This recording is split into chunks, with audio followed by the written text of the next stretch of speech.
Hop, Assalomu alaykum. Dasturga kirish uchun Visual beriladi va o'sha Visualga login parol keltiramiz. Admin uchun bu deylik. Hozir o'zim login parol ketyapman. Bu admin oynasi mana. Admin oynasiga kiradi. Endi bundan tashqari dispetcherlarimiz ham bor. Deylik, dispetcher qo'shamiz. Ha? Misol uchun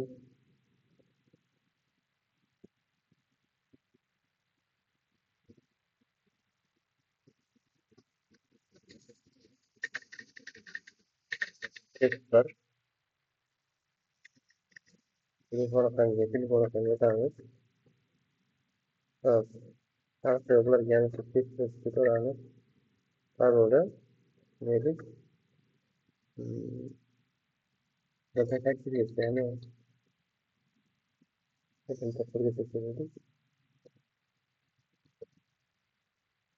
Böyle yapıyoruz. Endi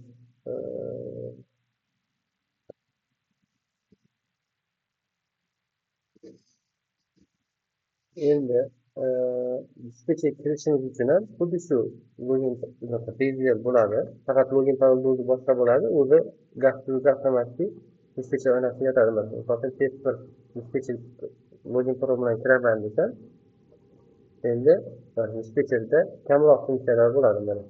O'zini o'zi menyulari bo'ladi.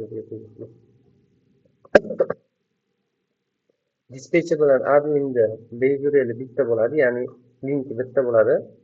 Tepadagi linki, login paroli boshqa bo'ladi.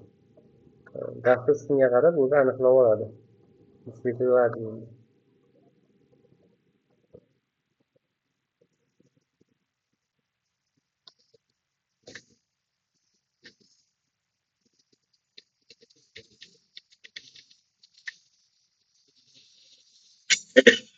Shunaqa. Bu o'sha dasturga kirish qismi hisoblanadi.